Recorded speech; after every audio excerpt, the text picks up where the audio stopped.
of a sudden you just heard his voice while he was chasing somebody and trying to describe what he was chasing after to those that were listening on the other side.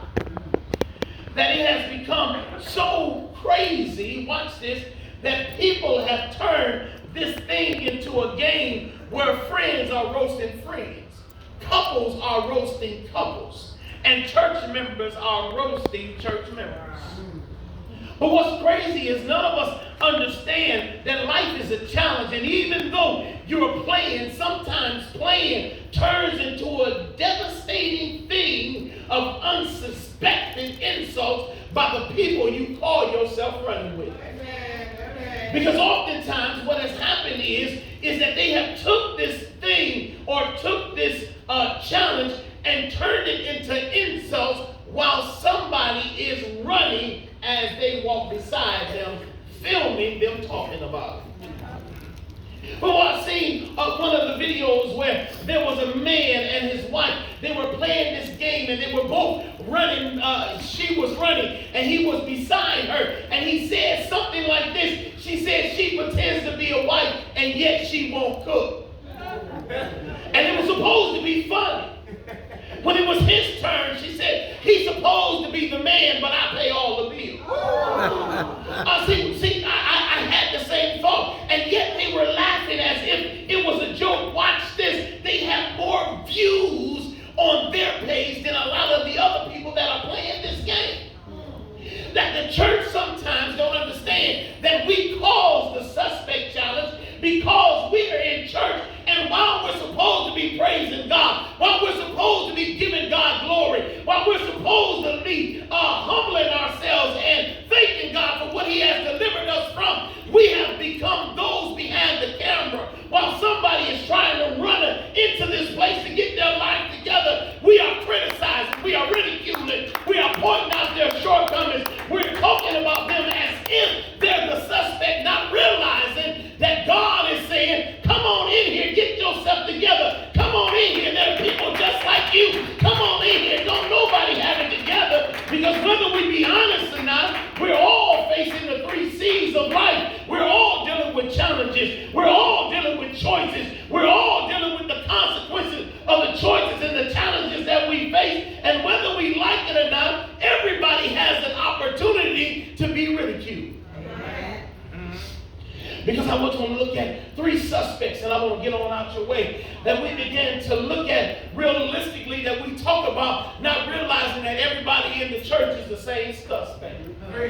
The first suspect I want you to look at literally can be found in Luke the 19th chapter, verses 1 through 9. You will find the story of Zacchaeus, watch this, who was the chief tax collector during his time. He heard that Jesus was coming into the city and everybody was around him. And because of the job that he held, nobody really liked Zacchaeus because they said that he was a thief, that he was hard, that he was brutal, and he was stealing from everybody. That Zacchaeus wasn't liked because of the job that he held, but he wanted to see Jesus, and yet in order to see Jesus, he climbed into a tree where the people wouldn't see him, but as Jesus was walking down the street, Jesus calls out his name in the midst of the tree and said, Zacchaeus, you who I'm looking for.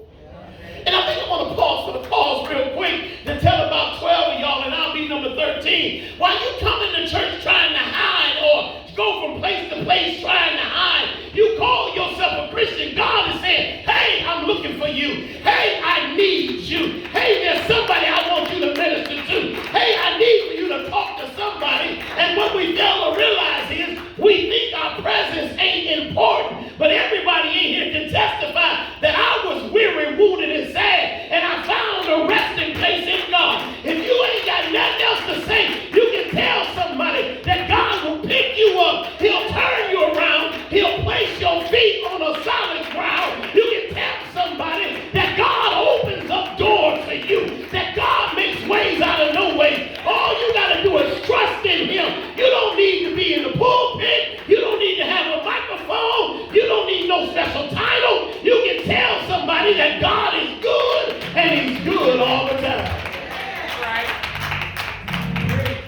says, here's what's interesting when you look at the text of Luke the 19th chapter. What's interesting in this suspect challenge is the fact that while Zacchaeus was being talked about by everybody around, Jesus wanted to use him. And when Jesus said, I'm going to your house, what's interesting is the church folks got mad. You mean to tell me you upset that God is delivering? You mean to tell me you upset because God is changing lives? You mean to tell me because of your expectation of who somebody is, you feel like they don't need to be saved? You feel like they don't need to be delivered? You don't feel like they deserve a second, third, or fourth chance? That what's so sad is everybody in here, if they be honest with themselves, God done gave you a 12th chance. God done gave you a 13th chance. And here you are being so suspect of everybody else that you don't want to give somebody another chance because of what you expect. Right.